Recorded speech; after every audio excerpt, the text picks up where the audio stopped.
Hello and welcome back. It is Monday. I am Mr. Sosatris, and this week I wanted to do my mid-year reading wrap-up. I'm going to use the questions from the mid-year book Freakout tag, and it was a pretty good year overall, so there's lots to talk about.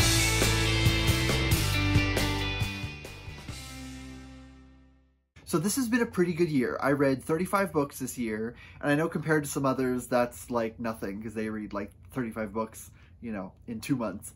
But I'm kind of a slower reader, and I mostly go through audiobooks because that's what I mostly have time to read. So, you know, it's fine. But there was a pretty good selection this year. Lots of like brand new favorites, lots of really good books that caught me off guard. And I learned a lot about kind of my reading preferences and like what genres I like and what things I want to read more of in this first half of the year. So it's been good so far. So let's get started.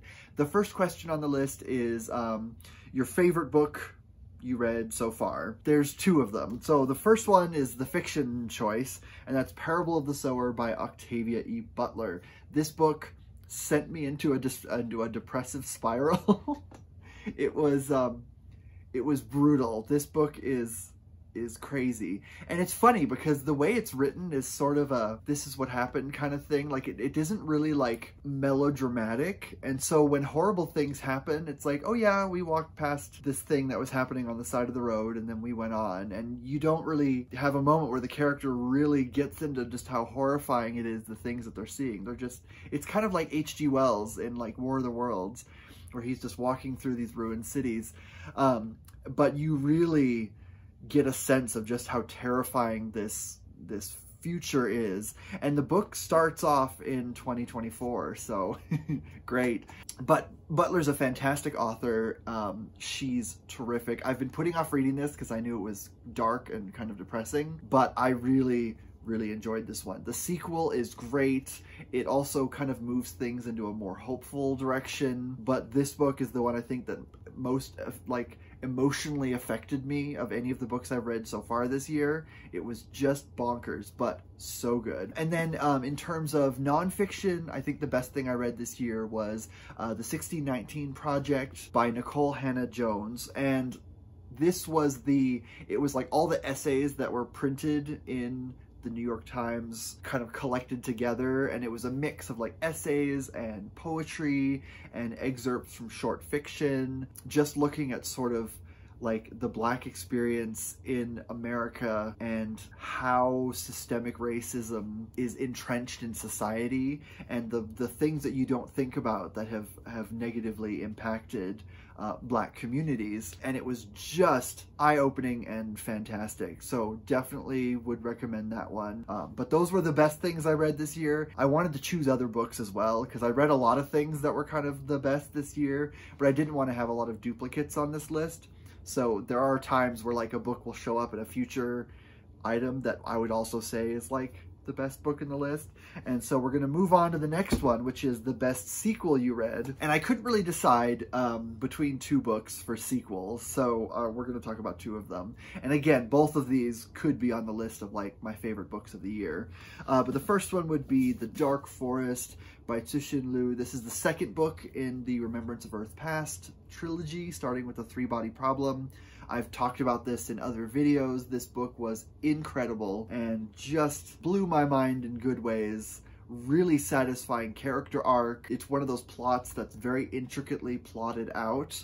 And so when you get to the end and everything clicks together, it's very, very satisfying. So I loved this one. The other one, this was pretty early in the year, but I finished the Daevabad trilogy with Empire of Gold, and I was really happy with the way this series concluded.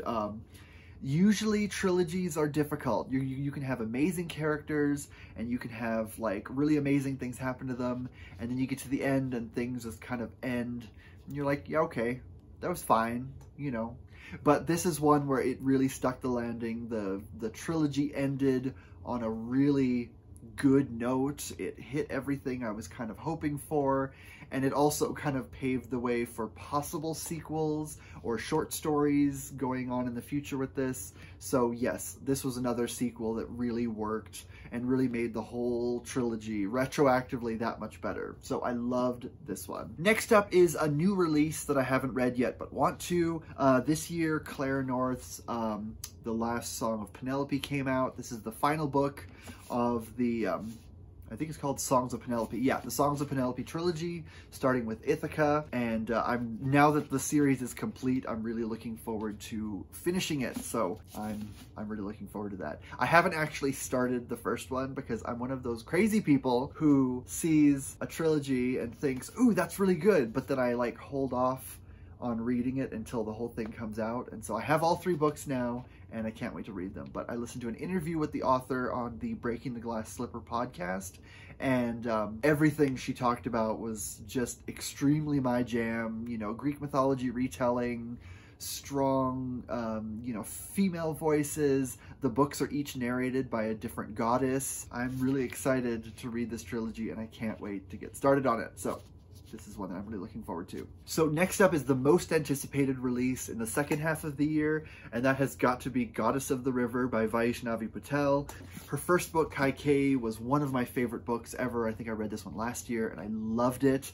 And so I cannot wait to read her second book. It's not a sequel to this one. It's looking at kind of another character from mythology, but she's a terrific writer, and I cannot wait to read more of her works because I think she could very much become one of my favorite authors of all time because she's that good. So I cannot wait to read Goddess of the River. It comes out in August, I believe, so I'm eagerly bouncing in place waiting for that one to come out. Next one is the biggest disappointment of the year, and I don't usually read things that I know might not be for me. Like, it's kind of rare that a book sort of is disappointing and surprising and whatever. But I will say, yeah, okay, I think it's the 3rd book in the Expanse series, Abbadon's Gate. I read that one earlier. I'm reading the 4th one right now. And I don't know, the 3rd one just wasn't up to the standards of the first 2. I really love the overall story. I think the characters are still great, but I think the POV characters for that one were just not... I don't know, there was something missing. I think it was just because of the plot of the story. It involved a lot of waiting around for the thing to happen at the end because everyone was kind of traveling to something. And so there's lots of anticipation for like the thing that's going to happen later. And I can see what they were doing. There's like, it's a very diverse cast of characters, and I really like the different perspectives that they bring in. But this is one that it just felt like it could have been shorter. It didn't really feel like it could have been like a full novel. It did expand the mythology in really good ways. Holden's story, as always, is just gripping, and there's lots of really cool mythology stuff in this one that deepens your understanding of kind of this whole crazy thing that's happening, and it has kind of cosmic horror sort of vibes, which I really liked, but I just felt like all of the other surrounding characters just weren't as interesting as that main story, and so it just didn't grab me the way the first 2 did. I still love the series. I'm still reading it. I'm on the 4th book now, and I'm liking it a lot more than the 3rd one. But yeah, Abbadon's Gate just wasn't as exciting as the first 2. I wouldn't say I disliked it. I just would say like I didn't like it as much as the first 2. So in terms of like a disappointment, that's kind of the most disappointing because everything else I read has been pretty great. My biggest surprise, that's the next one, would have to be Piranesi by Susannah Clarke. The audiobook was one of those like $1.99 deals, and I heard that everyone talking about, you know, it was very popular on Book Talk for a while. And so I was like, well, you know, it's a short book and it's really cheap, so it's like, I'll give it a go because it'll be something I'll read, you know, whatever.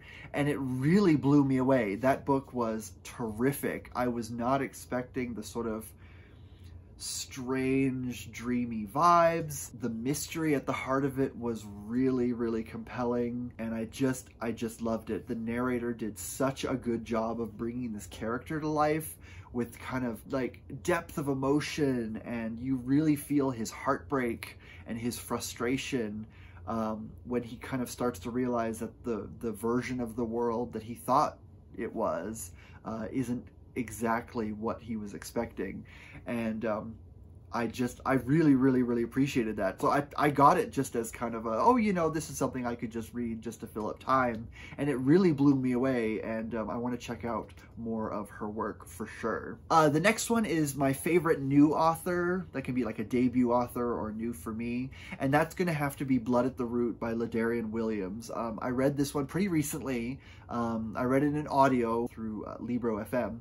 And I really, really enjoyed this one. The voice of the main character is really strong. You really get invested in the mystery at the heart of the story, which is really complex and engaging. I mean, it's a YA book, so I think overall there were some things that I was kind of expecting, but it was still really fun. It was sort of comforting and just engaging in the way that you want a book like that to be. You know, YA fantasy, you've got a magical school, you've got a mystery at the heart of it, lots of really strong characters, a fun cast of side characters that you just want to hang out with. I was really impressed with it. I really enjoyed it, and I can't wait to continue with the series. I don't know when the second book comes out, but when it does, I definitely want to read that one. So yeah, Blood at the Root, I really enjoyed that one. All right, the next one is the newest favorite character. And this isn't necessarily a new character. It's an older book that is written about something that was even older than that. So it's a character who's been around for a long time. But I'm talking about Grendel from John Gardner's Grendel. This character, the way that he tells it, this is, you know, Grendel from Beowulf. But the way that he tells this character, the way he kind of sets him up and builds the character, he's funny, he's tragic, he's relatable, but he's also kind of inscrutable in a way. Just a really complicated, interesting character. And I think the author sort of intended him to be sort of a spoof or a parody of Jean-Paul Sartre, the philosopher. And you really see that in kind of the way that he's sort of trying to figure out, you know, how the world works and how he fits into the world and what a person is and what a monster is and all that stuff. But I really, really enjoyed this one. This is another one. I've had this book for a million years. I picked it up at like a used bookstore like a billion years ago. And I haven't read it since then. It's just been kind of hanging out. So I finally read it and I really enjoyed it. So yeah, this is definitely a character who really stuck with me, someone that I think we all need to talk about. And I love this cover art so much because it's both kind of tragic and angry with like the monster yelling at the sky, but it's also kind of cute and adorable because he looks kind of like a Muppet. So he's just kind of got this like fuzzy kind of wholesomeness to him, but he's sad at the same time. I don't know. It's just a great character. I really, really enjoyed this one. Grendel, we all deserve to love Grendel and give him a hug. All right, the next question on the list is books that made you cry, and I kind of cry at everything, so that's, you know, that's not that big a deal. But I will say The Once and Future Witches by Alix E. Harrow was a really, really good read. This is, you know, family. It's got sisters helping each other out during a rough time. You've got magic, and you've got kind of, it's kind of cozy. You've got sort of a mystery at the heart of this town, and these three sisters kind of come together, and they each kind of find their own place in the world, whereas before they've all been kind of keeping themselves hidden away and not allowing them to kind of live their own lives. And just seeing each of the characters sort of find their purpose and come together was just really, really emotional. And I really enjoyed this one. This was a great book, and I definitely want to read more of her work because her writing style is just beautiful. Very poetic, but also like approachable. It's got that kind of fairy tale, magic, Neil Gaiman kind of feel, but it's still very rooted in kind of dark adult themes and struggles and things that they're facing. So it's a great combo of all of that, and I definitely want to read more of her work. And then finally, the last one is the most beautiful book you got this year.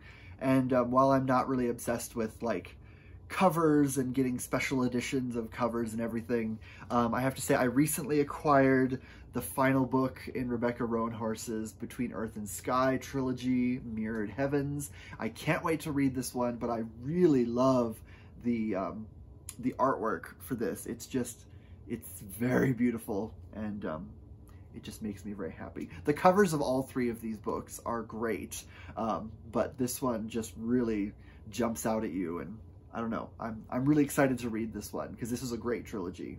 And that is the mid-year book Freakout tag. This has been a great year. There was lots of books that I haven't talked about that I really enjoyed.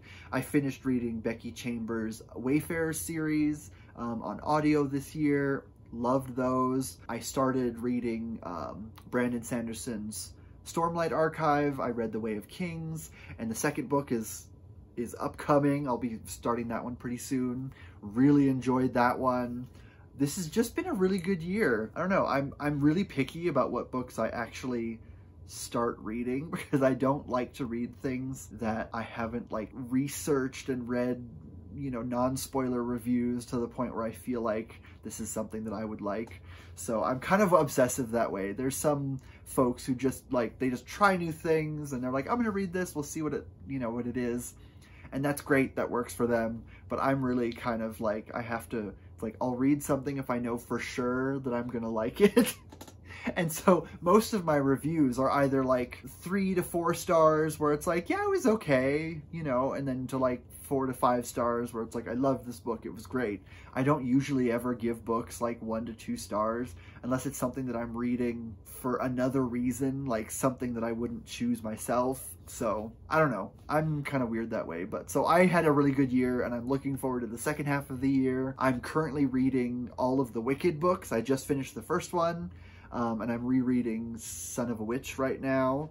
And there's also a sequel trilogy to that series called Another Day or A New Day.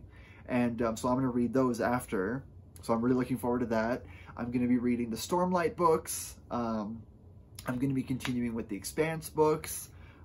There's a ton of books on here that I really, really want to read that I will get to eventually. I also really want to read James by Percival Everett. That one has been on my list. Ooh, I also recently got all 3 of Claudia Gray's Jane Austen mysteries. These are great. It's like The Murder of Mr. Wickham, which I have read, and I really enjoyed this one. And it's followed up with The Late Mrs. Willoughby, and then The Trials of Catherine de Bourgh. And these are just a ton of fun, so I can't wait to read these. They're good. Let's see, Sylvia Moreno Garcia has another book coming out soon. It's The Seventh Veil of Salome. And so I'm going to read that when it comes out because I love everything she's ever written. She is a magical person. This fall, I want to read Stephen Graham Jones's trilogy. I've got the first book, My Heart is a Chainsaw, and Don't Fear the Reaper. The third book is out. I think it's called Angel of Indian Lake. And so I have to get that eventually. But yeah, there's a lot of books that I want to read that I have not read yet. And my TBR is endless, and that's just how things are going to go. So with that said, I will let you go. I will see you next week. And in the meantime, happy reading. Bye.